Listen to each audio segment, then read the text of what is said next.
right, everybody, welcome into Pickaxe and Roll, brought to you by our good friends over at number 38, Bet Online. I am your host, Ryan Blackburn, at NBA Blackburn on Twitter, part of the Mile High Sports Podcast Network, and it is a Weekends with Swipa episode. It's been a little bit since we've been able to do a full live with you, Swipa. Good to see you, my guy. How are you doing? I'm living, man. News, and more news. We are officially full swing in the NBA offseason. Draft is done. We haven't talked about that. We got to talk about some free agency stuff, trades. So, oh boy, let's get it. Let's get it is right. Plenty of things to get into. I'll get your belated takes on Deron Holmes and maybe some of the Nuggets bench stuff as well. But want to let everybody know that this podcast is brought to you by our good friends over at Bet Online. Your number one source for all your sports betting needs this season, from baseball, soccer, golf, right all the way up to the top fights in UFC, MMA, and boxing. Every stat, every matchup, and even live odds and spreads while the games are being played. When the game's over, head on over to their casino, play some of their slots games, and get in on the action. Use promo code BELIEVE for your 50% off free credit for our first deposit up to $250. Bet Online, the game starts here. Okay, Swipa, this is going to be a fascinating offseason for Denver. It's already shaping up to be a fascinating offseason. Denver drafts Deron Holmes. They trade Reggie Jackson yesterday in what was basically a salary dump. I don't really see much of anything that accomplished other than that. I talked about this last night on the show. It was a very confusing move, and it seems like it's to free up time for Jalen Pickett. I don't know how great of a plan that is, but whether that's the plan or whether they're freeing something up for a free agent addition or a trade addition in the backcourt remains to be seen. We've got some things to talk about, and we were talking about this before the show. Denver's been in the rumor mill a lot lately, especially with the free agency of Kentavious Caldwell-Pope sort of heading over everything. It would be simple if the Nuggets were just going to be like, hey, we're going to re-sign KCP. We're going to bring him back. We're going to do what it takes. Doesn't necessarily feel like they're going to do that, but maybe trading Reggie Jackson is a sign that they're looking to bring him back, freeing up some cap space or some tax space below the second apron to try to get some stuff done. What did you think about the moves over the course of this past few days or so? Just your general impression for where the Nuggets are heading right now. It's interesting times for sure, because after they got rid of Reggie Jackson, they gave up 3 second-round picks in order to do so, which I thought was very interesting. That means nobody wanted them at all. The fact that you couldn't just attach one, but 3 of them. The other one, by the way, is that Tim Hardaway Jr. just got traded for 3 second-round picks as well, and he makes $16 million. So I'm wondering what that deal was. Like, what's the difference between Reggie Jackson's $5 million expiring money and Tim Hardaway Jr.'s expiring money? It didn't make a lot of sense. Well, not only that, they got Quentin Grimes back. Yeah, like, how did Denver not manage that deal instead? And Tim Hardaway is we're just measuring money and player versus each other. Tim Hardaway is a worse player at 17 than Reggie is at 5. And that was seen very clearly in the playoffs. So I don't know, brother. Weird shit. Brother. It's just a little interesting information. Again, Zeke Nnaji still on the roster. And are they just going to have to attach that first round pick in 2031? That's their only movable contract as of right now, it looks like. But is it really movable? How movable is it? Do people really want $8.8 million coming up in this next season? So the Reggie Jackson news, obviously NBA champion Reggie Jackson. Thank you for everything that he did in Denver. Colorado kid himself, deserves a lot of respect for that. You know, I don't think that the initial plan when Calvin Booth selected Jalen Pickett and re-signed Reggie Jackson to a 2-year. But my whole thing is, I don't think he planned for him to play that much. But why would you give him a player option on the second year? And again, let alone for $10 million over 2 years. It just doesn't make any sense to me. So for you to have to trade off of him in 3 picks, and then here we are now, and like, you know, I just don't. I'm not. If they walk away, Ryan, with just Jamal Murray and Jalen Pickett at the point guard position, I think that is a tremendous oversight by Calvin Booth. But I also understand they're navigating the salary cap, navigating the luxury tax, navigating the aprons, both of them. So it's a lot of stuff to think about, but they have been in the news a lot, and they are clearly trying to upgrade their roster. They are clearly trying to see what exactly they get that can bite. So whether it's the Paul George rumors, apparently the Klay Thompson rumors, those are big fishes. Like, those are big swings. So it's not as if they're hiding their intent. They're trying to make serious moves to upgrade this roster, but we're going to find out real quickly what exactly those upgrades are going to look like. Yeah, I'm very confused by some of those reports, by the way. And then what Swipe is talking about, and sort of the instigation for this podcast that we wanted to do, was this report that came from noted reporters Sam Amick and Anthony Slater. Like Sam Amick, who I've met and talked to on several occasions, who knows who I am, and Anthony Slater, who I've also talked to and is very connected in the Bay, both at The Athletic. There were some things that were stated about the Denver Nuggets in that particular article, including about Paul George, as you mentioned. I'm going to read this out to people from this is a reputable source. This isn't like off the wall. Now, it could be old information, but this is stuff that was actually written. Quote, league sources say the Denver Nuggets, for example, had serious interest recently in the prospect of adding Paul George by way of a possible extended trade with the Clippers, if he chose to go that route. Yet, in addition to giving George the max deal he so desires, they also would have had to give up Michael Porter Jr., Zeke Nnaji, and a significant amount of draft capital. The Nuggets value their draft picks perhaps as much as any other contender in the league, and so their interest ended there. But that situation is informative for teams such as the Warriors, who would surely prefer to add George. This was mostly about the Golden State Warriors and sort of their pathway. But what a thing to throw into an article. As Swipe is now on a different thing. He's coming back eventually, but what a thing to throw into an article for. Oh yeah, by the way, Paul George for Michael Porter Jr., Zeke Nnaji, and a couple picks was discussed. Your initial thoughts on that aspect of things? Like, is that be real, Ryan? If the deal was at the time 2024 first round pick, 2031 first round pick, and 2 seconds with Michael Porter Jr. and Zeke Nnaji for Paul George and Amir Coffey, would you have done that? Yeah, I would have. If I were Denver. I would have very seriously considered something like that. That's a very interesting move. Paul George is one of those guys that he's a better ball handler, better playmaker than somebody like a Michael Porter Jr.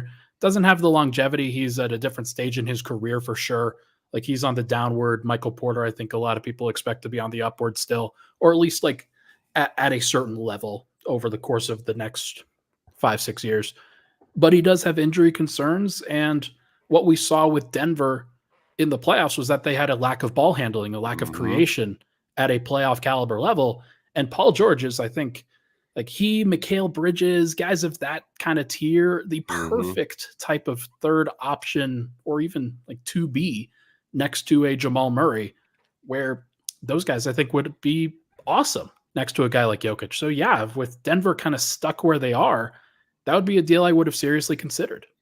Yeah, I think I would have done it, just given the fact that if the Nuggets are really they're having issues getting off of Porter's contract, if that is the case at all, and if they're concerned about his long-term health, then you know what? Paul George is getting a super max, or a max rather, at 34 years old. It's not ideal, but Paul George on a max,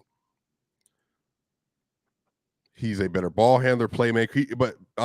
He's a better offensive player and defensive player than Michael Porter Jr. He's just not as good of a rebounder. Better playmaker, better passer. You would have in your starting lineup Jokic. He can hold the ball and handle the ball. Murray can handle the ball. Gordon can handle the ball, and then PG can handle the ball. That would be stupendous. So I definitely probably would have done that, given the fact that I think that would have given you at least 2 elite seasons 2 elite seasons with this starting lineup with Paul George in it, and I think they would have been. I mean, they probably would have been clear cut the best team in the NBA if they would have made that move. Now, if they would have asked for Christian Brown or Peyton Watson, then that's where we're getting a little tricky there with that. But I mean, at this point, bro, it's just a matter of maximizing this Jokic window. And yeah, I'm curious to see what they're going to do, man, because this is a very peculiar situation, and as it stands right now, I think they need to get better. I don't think this can be the team. I firmly agree. And for what it's worth on that Paul George front, I did some asking around, and it sounds like it came from like the Clipper side of things. Like that was, they said no. It wasn't the Nuggets who were like I think the Nuggets would have been pretty happy with something like that. But seems like the Clippers, like for understandable reasons, didn't necessarily want to do that deal. But I mean, who knows? Like maybe this is something that gets revisited. I don't think that they could now do it unless they let KCP walk, so things get a little bit dicey again. And Denver doesn't have any more real trade assets other than that 2031 first round pick. So if there's a way for them to leverage something, then maybe. But they might have to include a Peyton Watson or a Julian Strawther or a Christian Brown in that kind of deal now. Because as we've talked about, Denver's got to understand that the players that they have under contract, the rookie contracts that they have to be used as assets in these particular things because Denver doesn't have any draft picks to move. So that's one aspect of this. The other thing that came from that article, by the way, I think I'll scroll real quickly down. Klay Thompson also mentioned pretty strongly in this. The Warriors are examining Paul George as an option. They're examining Klay Thompson. They know that he's been with the franchise for 13 years, and it seems like there's an end to that run in sight. Quote, a league source said Philadelphia has interest in Thompson. Quote, if the Nuggets lose free agent to be Kentavious Caldwell-Pope, who has decided to decline his player option and enter the market, a league source said Denver has pegged Thompson as a possible replacement. Caldwell-Pope, as it were, is believed to be a strong possibility for Orlando. There are a handful of other rival teams also in play for Thompson, depending on his price tag. Now, this is a little bit different. And I tweeted earlier today, if Klay Thompson signs for the taxpayer MLE with the Denver Nuggets, I will wear a chicken costume on the next podcast. I will commit to doing that because I do not think that Klay Thompson is going to sign for $5 million per year with the Denver Nuggets, and that's the level of flexibility that they have to make a deal like this. I don't think they have the money unless they were to trade a Michael Porter Jr. or an Aaron Gordon or somebody like that to free up salary space to replace a KCP with a Klay Thompson type. So you tell me, am I crazy? Am I not thinking enough about this particular deal? Like, could Klay Thompson conceivably take less money to come to a team like the Nuggets? Not the MLE. No. Yeah. No. But sign and trade? Sure. I don't know what the rules are. I mean, obviously, I think a third team would be needed. I don't know if... I could tell you. Go ahead. They would need to be below the first tax apron in order to do something like that. In order to do a sign and trade from a free agent that is not on their team, an unrestricted free agent, they would need to they could never, ever be above the first tax apron, the first luxury tax apron, which if I pull up my salary cap sheet here, Denver currently has $8.2 million in space if they wanted to do something like that. Maybe they could use their 2031 first round pick to entice somebody to take Zeke Nnaji. Maybe that's the way that they tried to do something like that. But they got to fill out the rest of their roster too with some minimum contracts. And I just don't see how that's possible at all. But who knows? Maybe I'm the crazy one. Does Zeke Nnaji have any value? If we're watching we're watching Larry Nance Jr. get traded, and he has some picks attached to him. They got DeJounte Murray back for that. Yeah. Does he have any? Go ahead. I think that that's more about a Like, I don't know what the years on Larry Nance's contract are. I would guess that he Let has me look. 1 more year, maybe 2. Zeke Nnaji's got 4 years. And Well, Larry's also a better player. He's a more functional use player right now. he's been solid in the playoffs for them. He's been actually a pretty solid playoff player, somebody that they need to play, who can play a small ball 5 role. So there's a role in the league. Yeah, so he has 2 years. So this coming up year, 10.3 and 11.2. It looks like no, actually, just one year remaining, 11.2 remaining on this deal. 11.2 expiring contract. There is a value in that for any team that's looking to free up 2025 tax space. Obviously, a team that has Zeke Nnaji on their roster will not be having. Does Zeke get $8 million if he was an unrestricted free agent right now? Maybe it's probably not. Like, I mean, Jack Londale got it last year from Houston, so I guess there's always a team willing to do something. But yeah, that's true. But like, I mean, they didn't have to do 4. I don't know. Booth has signed. He's re-signed 2 players in this era. Yeah, Reggie and Zeke, and both of those were completely pointless contracts. He has re-signed DeAndre Jordan. Again, vibes. He also said that he wanted to bring DJ and Justin back. He would like to bring them back. Yeah, so for them to play over ultimately all their young players. So if this roster is Jalen Pickett, Julian Strawther, Peyton Watson, Hunter Tyson, Justin Holiday, DeAndre Jordan, tell me your initial thoughts.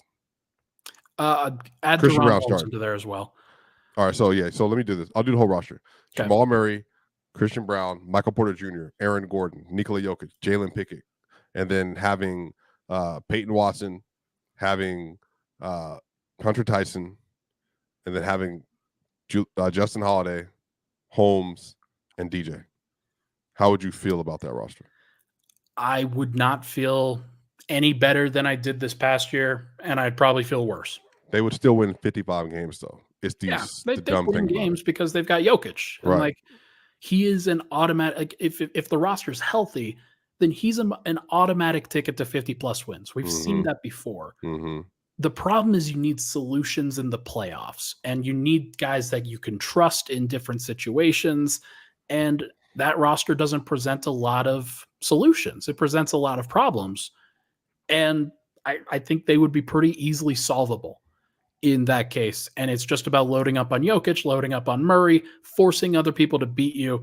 And Denver doesn't really have anybody that can do that outside of Porter, unless he's being guarded by one of the best perimeter defenders in the NBA in Jaden McDaniels. So it's tough, man. Like they've got to figure it out. They have to be better. And I sent out that tweet earlier today. Do you think that the current roster can compete for a championship? And the overwhelming answer is no. Well, they can. That's the thing. They will. The problem is it's just going to come down to this. They have one historically great player who's a generational floor raiser, and they have enough shot making around them and enough defenders to where it's like, oh, damn, like they're punching everybody in the mouth. They're going to beat Boston and Boston again. They're going to take down whoever in the first round. But the issue is how viable is it to just ask Jalen Pickett, Julian Strawther, Peyton Watson, and Holmes, and Justin Holiday and DJ to be the ones to fortify the starting 5 if they need further assistance. Now, again, if they all played a bucket load by the playoffs, maybe. But that's the thing. Calvin Booth, if you sign Justin Holiday, he is going to play over Peyton and Julian at times. It's going to happen. So, yeah, man, I just think that there just needs to be some, we'll see. They may not feel like they got to make any more trades or anything else like that, bro. But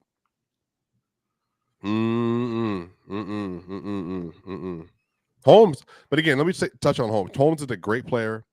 I think he can be a great fit. He's a 6'10" wing. He was shot above average from 3 last year for Dayton. Was shooting 43% at one point. He's a decent post-up player. Great at sealing. Great switch defender. Very athletic. Great vertical spacer. Great shot blocker. He is going to be one of the best defenders on the team from day one. Calvin wants to put him to play the 4. He has the body to grow into playing the 4. I think he's going to play more 5 right now.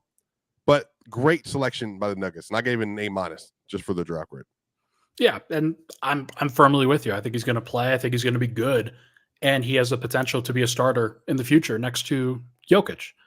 I think that there is something to that. And like, even if he doesn't become that, if he just becomes the 6th or 7th man for the Nuggets at his apex, that's still good enough. That's what you need from a guy that's drafted in the early to mid 20s. So that was the right move for Denver. Now the real question is whether you can add a starting shooting guard and fill out the rest of the roster with what it needs to have in order to actually be competitive. And Well, if Atlanta's tanking right now, getting rid of DeJounte, do you think Bogey would be more easily accessible? no. And here's why. Because Denver dumped Reggie Jackson's salary in order to like get under and get away from like actually using that. They needed matching salary in order to do that. They needed matching salary to make that move. And I was very adamant about this, that look, if they were able to get one of those guys, then like a Bogdan Bogdanovic, then that'll be great. But Bogdan makes $17.2 million, and Denver, just by the skin of their teeth, could have done a Zeke Nnaji, Reggie Jackson, Hunter Tyson, and the 2031 first round pick or something like that for Bogdan Bogdanovic. And they would have been able to get that. They would have been able to get it done. And I think it's a good deal for both sides. But now they can't do that because they don't have Reggie Jackson's money. So I don't think they can. I don't think they can make those kinds of moves. I think what Denver is likely to do, and we could talk about this on the other side, I think they're just likely to fill out the roster with a taxpayer MLE if KCP walks, and if he comes back, they'll just fill it out with minimums, and that'll be what they do. Great. Talk about that on the other side. Let's take a break. When we come back, we are going to chat about just that and maybe talk about some players that Denver could get. Maybe there's a surprise trade that they could potentially do. We'll discuss that as well. But first, I want to tell everybody about Number 38, the affiliate for Mile High Sports for Denver Stiffs, one of the best bars, vibe places in Denver, in the Rhino area. Get some good brunch food, get a fried chicken sandwich, get some good beers on tap, some brunch food. There's just a lot of great options. You've got indoor seating, outdoor seating, plenty of great places.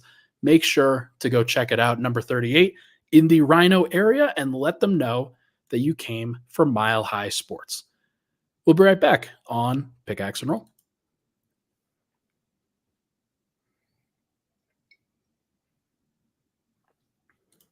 And we're back. Pickaxe and Roll, Ryan Blackburn here. Thank you so much for tuning into the show. Joined by my guy, Swipa, in this weekend's with Swipa episode. Okay, we've got some people in here, and we've got a question. Okay, correct me if I'm wrong, but the Reggie Jackson trade isn't official yet, correct? Could expand on that trade still. Yeah, I guess it's possible. I guess it's very possible that they could do that. Until it is finalized, then like we'll just have to see. But it would be nice, like maybe if they were to lose somebody like, if they were to lose KCP, for example, could they expand that trade to include both Reggie and Zeke, and then take back Vasa Micic and Nick Richards? They're sending 3 second-round picks already. They would not get rid of Nick Richards in that deal. By the way, PJ Hall, Trey Alexander, 2-2-way, and Trey Alexander especially, it's definitely an option. He looks good.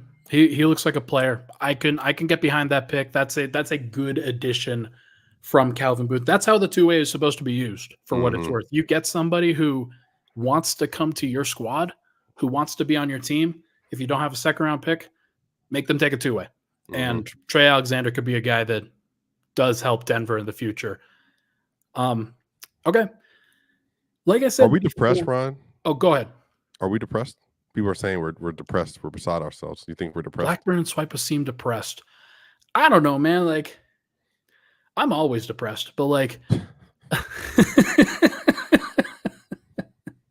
no, like about this stuff, I have said from the beginning that I thought that there was a possibility that KCP could walk. I thought there was a possibility that they would decide to elevate Christian Brown. And I thought that what they would be doing right now is getting creative with how they do this stuff, how they make this happen. The fact is that they screwed themselves by using all of these picks to dump salary, to trade up in the draft, to flip flop and move around and get the guys that you like. Make sure to get Jalen Pickett and Hunter Tyson and Julian Strother and guys like that. And Denver doesn't have any picks to trade anymore. And so you can't make a move like Paul George for Michael Porter. You can't make that. Like, and I was critical last year at the draft when they did those things because you see the lack of flexibility that Denver has. They committed to their roster, and then they found out that the roster might not be good enough.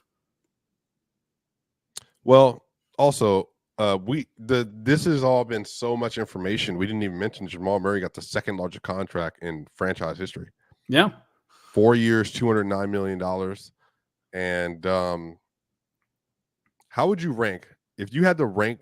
I'm thinking about asset accumulation based on value to other teams. How would you rank the Denver Nuggets starting five by trade value?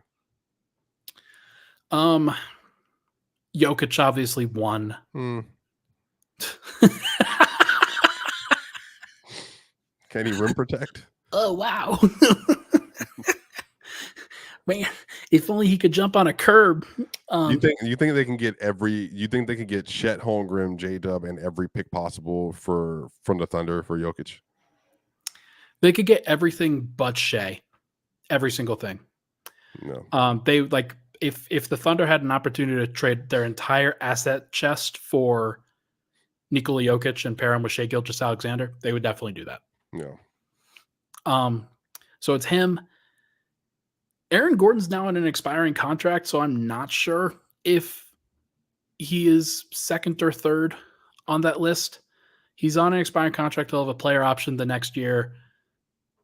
So I think that it's probably Murray still.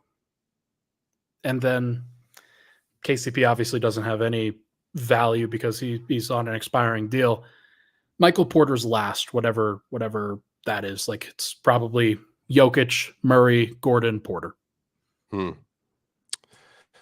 Yeah, that's tough, man.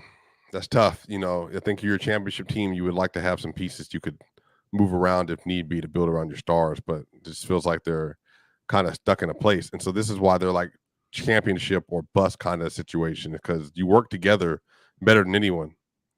But I think individually, just as a part, it's like, okay, well, can we trade MPJ for? Well, do you think they could have got Pascal Siakam? It's funny. They've gone through the gambit in terms of, or gamut, whatever the word is, in terms of trying to like balance what they have currently, like a really good, solid team that just won a championship with the idea that, okay, we don't know how long this is going to last. We don't know what the next version of this team is. And so Calvin Booth's been trying to prepare for that. In the process, he's given up every pick that they own, and he's added these young rookie contracts that are very cheap with the hope that those guys continue to develop. The big issue is that, like, Porter, like, would they go get the swipe? Would they go get a Siakam? No, I don't think that they would have done it. I think they do it now, obviously, with the hindsight and is 2020, but I don't think they would have done it then. Yeah, I mean they're in a weird zone right now because they have to hit on their draft picks in order to make this team function the way it's being built. And I think next year, if they stayed as is, they would need to have Christian Brown, Peyton Watson, and Holmes would all have to be certified like bucket getters, certified players, certified dogs. Otherwise, it would be just a nightmare. It's not in a good place. Not in a very good place right now, and that's what scares a lot of Nuggets fans. And like you said, like they'll still win 55 games, 50 plus during the regular season because that's just what they have. But I find it very difficult to believe that they can do much more than that deep into the playoffs unless somebody develops and surprises, like let's say Peyton Watson takes a big leap, then maybe this is a different conversation. Let's Well, say, yeah, if Peyton turns into like a sixth starter, then it's like, oh damn, all right, well, suddenly they're deep as crap, yeah, you know. Or if, like I said, maybe, I mean, I don't think it's going to be Jalen Pickett. That's just me. Some people could think different about that, so I want to be clear about that. That he definitely could be the one. Maybe it's like Trey Alexander or Andrew Nimhart all over again. Like it's just that like damn, like he's coming in, he's ready to go, he's scoring buckets, he's facilitating. I think it's going to need to be around that for this all to work. Otherwise, it's going to be Jokic save us ball again. Go ahead. Like how many points per game do you think Christian Braun averages in a starting role? 9. KCP averaged 10. Yeah. So like, how much worse of a defender do you think Christian Braun is? He's a tier below, but he also needs to finish. He's a terrible finisher around the rim so far right now. Yeah, I think he needs to be finishing buckets. So to be fair, there's memes about KCP in transition. No, I know, but like again, I think I think he needs to be a better finisher. He's going to have to be a good screen navigator, chaser. Again, KCP was literally locking up Steph Curry in every single opportunity they had to play each other. And again, the matchup the Nuggets have issues with it, and it's both explosive as crap and strong as crap. There is no other approximation for Anthony Edwards in the league. LeBron, they got dudes that are big. We can get with that. Kawhi, PG, we got plenty of dudes. De'Aaron Fox, here's KCP. Devin Booker, here's Christian Braun. But like it's one person. So I think Christian can cover a lot of people, man, but he just doesn't have the same level of foot speed. But Christian's going to have to be, I'm talking about like, he's going to have to be an absolute animal next year. But I will say something Christian could do. Christian could legitimately average probably 10 and 6 next year because he's a terrific guard rebounder. Yeah, absolutely can. He's a better rebounder than KCP for sure. He's also like there is some passing there. Like he definitely sees the floor reasonably well. Like I think they're probably equal as passers, if I'm being honest. Mm-hmm. So like I just don't think that it's this massive drop off that so many people seem to think. Let me look. But it just makes it more difficult with the rest of the bench if you are elevating the 6th guy to the 5th guy. And they also traded the other 6th guy in Reggie Jackson. So let me ask you this. They decided to draft Deron Holmes, to trade up to get him. Can they keep Zeke Nnaji on the roster? No. At the same, like just from a personality and like a dynamic standpoint. He has to man up and realize that you are But here's the thing. Holmes can play the 4. If Zeke does his job, they both can play. Yeah. But really, Zeke, and again, I want to be clear about this. Zeke has had moments in the last 2 years where he looks like he's supposed to look. But it's just a matter of his health. If Zeke is healthy, and he did, the Indiana Pacers game, I don't know if you remember this game, it was from the championship year. The Nuggets had 3 straight dunks and back-to-back possessions. And it was Bruce Brown, it was Jamal, it was KCP, but then it was Zeke Nnaji switching out in defenders. And like he was just all over the place. Zeke has that in him. And so if you're telling me if the Nuggets ran a lineup of Zeke Nnaji, Holmes, and Peyton Watson, you're not scoring on them. Again, I know the spacing is crap. But that's what I'm saying. Zeke would have to take a leap as an offensive player. Peyton's going to have to take a leap as an offensive player. Yeah. This is their team. Yeah. So we're both like, ugh, but that's their team. That's what they're building. So they have to take leaps. It's just that simple. That's true. And maybe this is like and I've said this before, you gotta be like trial by fire for sure. Okay, so that is a per game measurement. I know. But look at it's also in the advanced. Again, stat head is just a reference. It's not an end all be all, but it's just the advanced stat and the efficiency all scream KCP. I'm just saying. Go look at the per possession numbers. So here's the thing. I did that yesterday. I looked at that exact comparison yesterday because I was going to tweet something really malicious. Yesterday of all days, you were going to tweet something malicious. Was it a special day for you? What could have happened last night for Ryan Blackburn to tweet something malicious? Any guesses over here? I went live during that thing. I didn't watch a single second of it. That's just a complete waste of my time. Oh, man. Oh God. That's so funny. No, like I mean, so here's let me throw a couple trades at you. Let me throw a couple examples of things that Denver could do. Yeah. They could still do this Zeke Nnaji for Ayo Dosunmu kind of move where they include their last pick, their only pick. Place. It'd be a great move, right? Like you get a veteran guard, like an older young guard who can still be with the core, but is clearly somebody who can like do stuff for them on both ends of the floor and would be Ayo's responsible a special with the player. ball. He's a special player. Yeah, like I would be down for that for sure. If they were needing KCP back, they could still trade Michael Porter in a deal that not a lot of people are going to like, something like to the Sacramento Kings for Harrison Barnes and Kevin Huerter. I'm not sure if the Kings would do that. They'd probably want maybe some draft compensation. Keegan and MPJ with Sabonis would be absolute flamethrowers. Yeah. That would be insanity. But again, by the way, matter of fact, they'd be dumb not to do it. Do you know why? Why? Matter of fact, because they would have De'Aaron Fox, Keon Ellis, MPJ, Keegan, and Sabonis. And then on top on the bench, they would have Carter. They got Malik Monk. Oh, bro, they would be a light show. They'd be fun. And if you're Denver, then you kind of get out of this problem of having so many pricey contracts by cutting Michael Porter's salary into two different players. And I think that there's some justification for that because it gives them more flexibility for how they want to build their roster going forward. And you can re-sign KCP and give him the money that you need to give. So you've got like 6 starters in that case where you've got Murray, KCP, Kevin Huerter, Harrison Barnes, Aaron Gordon. We could play the true Ryan Blackburn lineup. Jokic, Hunter Tyson, Christian Brown, Kevin Huerter, and then point guard not on the roster. We need Gillespie back. Probably.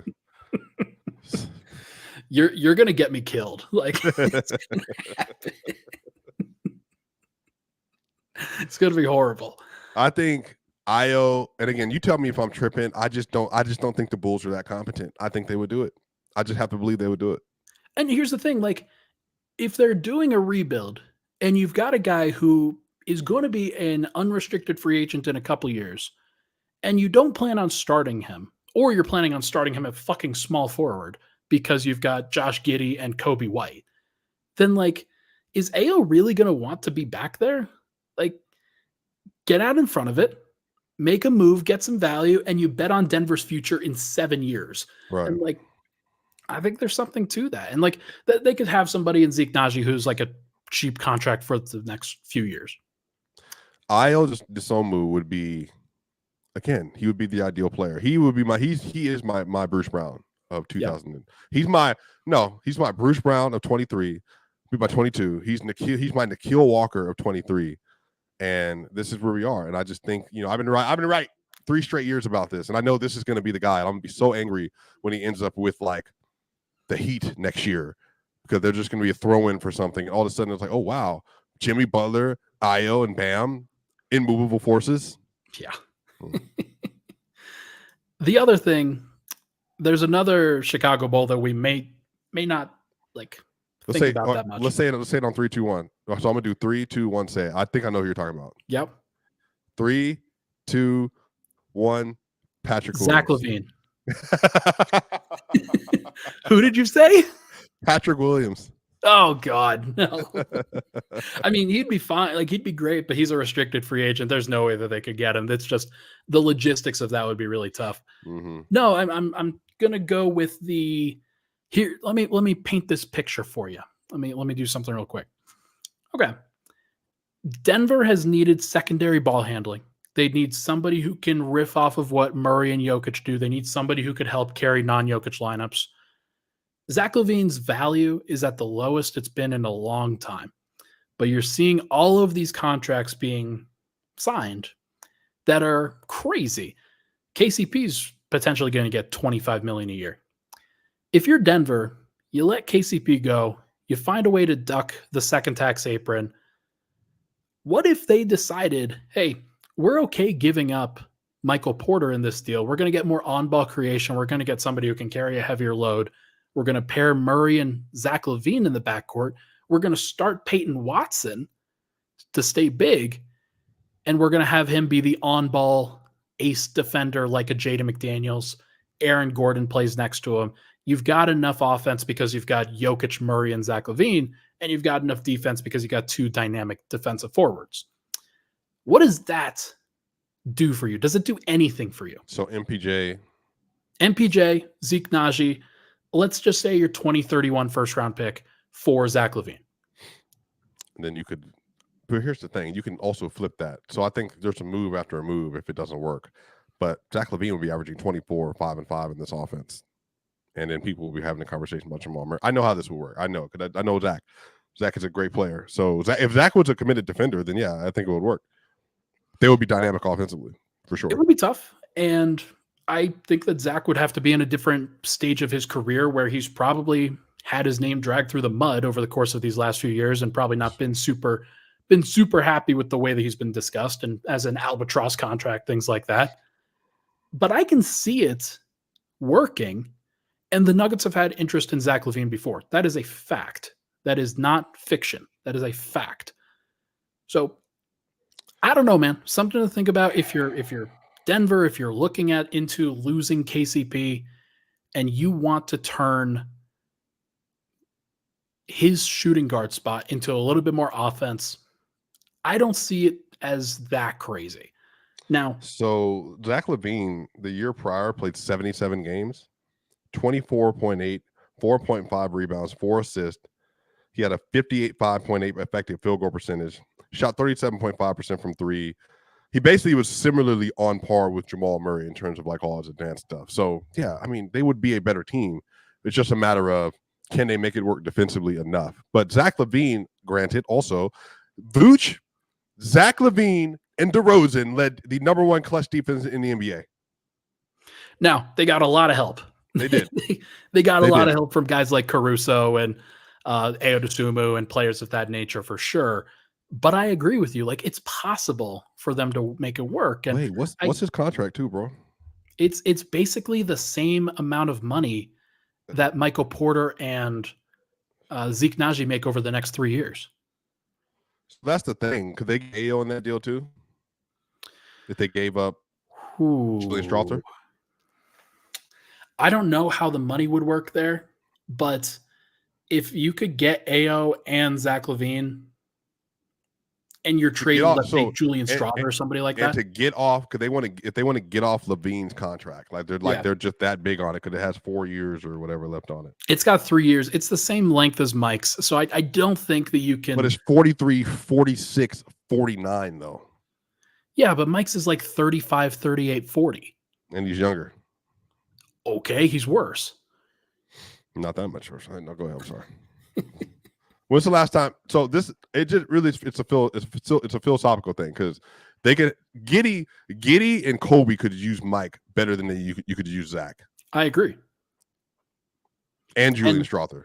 And I think the Jokic would be pretty happy using DHOs with Zach LaVine as long as he's like willing to make the next pass. Look, this is where we are right now. I think but based on what I'm seeing from Calvin Booth, it's all on the table. So yeah. I would not hate it. Like, Denver's working.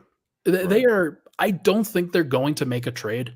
I think that ultimately what they're going to do is KCP is probably going to walk. They're not going to make a deal that they're going to like, or teams are going to say no to the offers that they throw out there. And then they're going to sign somebody for the taxpayer MLE. Hopefully it's a guy like DeAnthony Melton who's good enough that he could be a spot starter for you. And then they're going to sign minimums. That's what I expect to happen. But I've always been doing, like, this is my goal with this podcast, is I want to be able to prepare people just in case something like this were to happen, because I'm not trying to hype people up too much, but this is the kinds of conversations that the Nuggets are going through, the kinds of scenarios that they're doing. So I don't know. It's going to be fascinating, man. Look, I'm the mindset that the Nuggets are going to make a move because I don't think if KCP walks, they have there is no reality they cannot do. I mean, they can, but it's going to look by the time media day comes around, I'm going to have four loaded questions ready. I bet you are. Very loaded questions ready. What are your realistic expectations this year for this team? Yeah.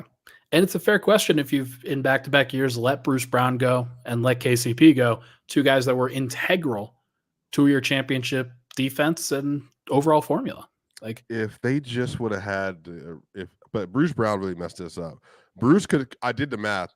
Bruce, if he signed at 7.7 and with a second year option, could have opted out and they could have signed him, I think, to a 4-year I think it was a 62 somewhere around there, yeah. Bruce, you would be so much happier. KCP would be back. I don't even think they would ask the question. They were like, we'll pay whatever. Because they would have won last year. He wouldn't have been traded to Toronto, that's for sure. He wouldn't be held hostage in Toronto with Kelly Olynyk. Dude, they picked up that team option, and Masai Ujiri just did this. Like, all right, let me get these guys on the phone now. Who's going to end up with him? Dallas? In Bruce Brown, you mean? Yeah, not Dallas actually, because they probably don't want to spend that money on him. I'm trying to think of who would actually. Yeah, they want to bring back Derek Jones. I think that they are going to try to get a distressed star type, or at least like take on some extra money and take on some picks. Can the Bucks trade for him? Yes, is what they do. Can the Bucks trade for Bruce? Could the Bucks trade for Bruce? Not really, because you're giving up one of your top 4 in order to do that. And he wouldn't work in Philly, I don't think. Not as well. Probably not. I'm not sure who would do it. It's I actually don't know. Let's at Orlando, this point, you need more spacing than that. Miami could probably justify it. Like, say they did. I mean, no, Hero's probably too valuable for them now. They've been holding off on trading Hilo for whatever reason. Yeah. Kings? Well, what about they couldn't do a sign it? Somebody brought this up. I did think about this. I meant to ask you about this. But sign it can't happen. Yeah. Not legal. Bruce makes too much money. The Nuggets can only sign, like they can only trade for somebody that makes up to 14.7 million people. Mm-hmm. So you wanna take a look and do the sign and trade thing, then that's fine with me. But you gotta give me back somebody that's actually legal. Although nobody really knows the rules, I'm doing my best. Like I had to tell a whole bunch of people that Denver's not getting Klay Thompson because of the rules, and everybody's like, "Why not?" So it was tough. All right, I think we should be done. We've gone way over what we were shooting for. Got any final takeaways? Yeah, make a trade. I'll be back. I'll be on tomorrow, y'all. Locked On Nuggets, Saturday afternoon, probably like around 1 or 2. Actually, your time, probably 12 your time. And I'll have some more to say about some of this stuff. But right now, I'm just staring into the blank. It's pretty nerve-wracking. I'm gonna say that. Staring into the void as I speak to Ryan Blackburn. That's no, let me do it. That's his subconscious. Tell Calvin Booth to please trade for Ayo Dosunmu, please. Tell Calvin Booth that I said, listen, this is your conscience speaking. If Jimmy Butler wants to make coffee in Colorado, we have a lot of natural coffee spots in Colorado. And this could be a great place to restart his business. And Jimmy Butler would be a tremendous fit. And who would enjoy the Miami life more than Michael Porter Jr.? Imagine the tans. Imagine the tans. That's all I'm going to say. Just imagine the tans. Interesting. Everybody, that is going to do it for this episode of Weekends with Swipa. It's good to have you back, my guy. We've been talking, obviously, but like we'll make sure to continue doing Weekends with Swipa episodes over the course of this offseason. Going to be a lot of fun. Everybody, thank you so much for tuning in. Make sure to go check out Locked On Nuggets with Swipa tomorrow, and make sure to tune it into Mile High Sports. I've been writing a ton, trying to put out the best content I possibly can for you. Everybody, thank you so much for tuning into the show. Hit the like button, hit the subscribe button on the way out. We will talk to you guys very soon.